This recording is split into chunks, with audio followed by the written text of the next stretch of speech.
according to international law, all the settlements built by Israel on occupied Palestinian land are illegal.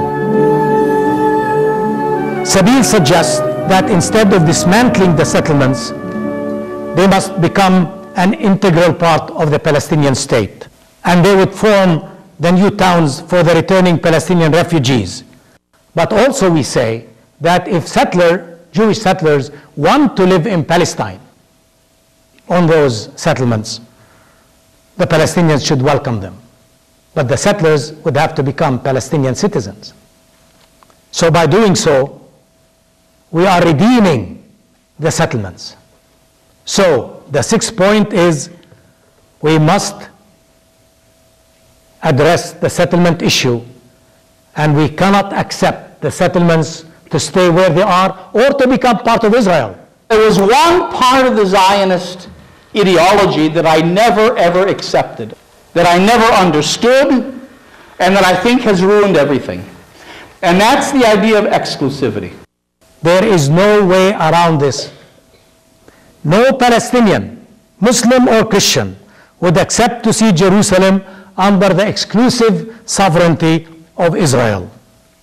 Religiously, my friends, the city is equally holy to the three religions, and politically it can be shared capital for both the Palestinian as well as the Israeli state. If this does not happen, the conflict would only be postponed, but never solved.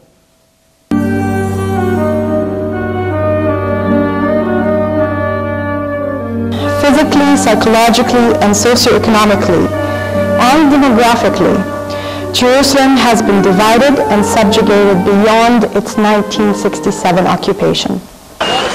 Settlements are expanding in and around Jerusalem. There are about 10 settlements in Jerusalem, about also 7,000 settlers.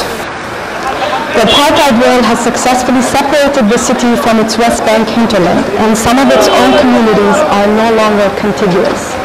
And I even heard in July that Palestinian Jerusalemites will be issued permits now to be able to access the West Bank or Ramallah.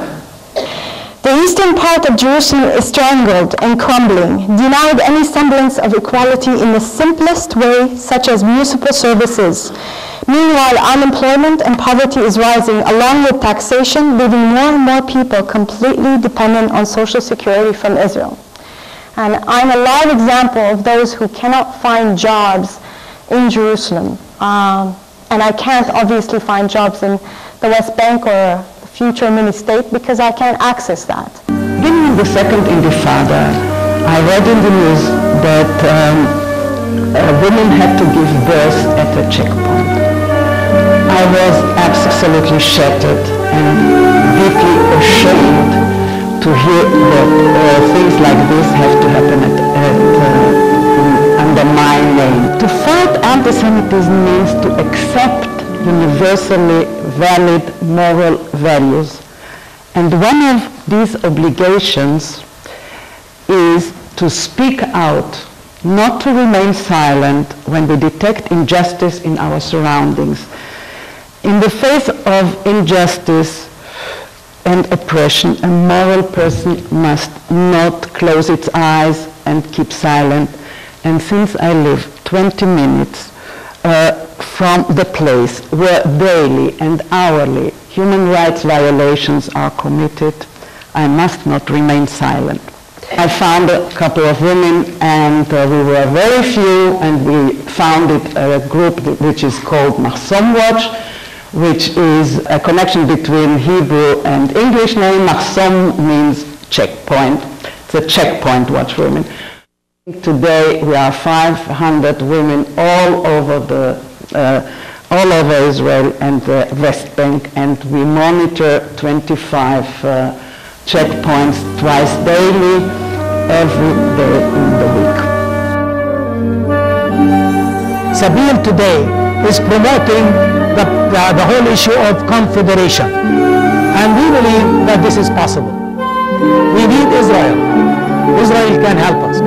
Our country has been devastated by the occupation. And so we're working for two states, but linked together in a dynamic, creative relationship so that we can become interdependent on each other.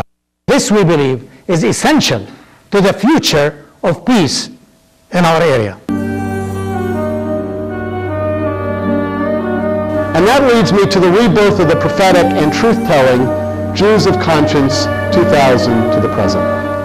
Solidarity with the Palestinian people as a solidarity with Jewish history, recognizing the implications of Israeli power, control from Tel Aviv to the Jordan River, which is what it is. Jerusalem as the broken middle of Israel-Palestine, where two broken peoples could meet and begin again. And revolutionary forgiveness. That is a forgiveness that is based in justice, where the assault of one against the other is then taken into a new place when justice is the path, and where an injury against one ultimately becomes an injury against the other.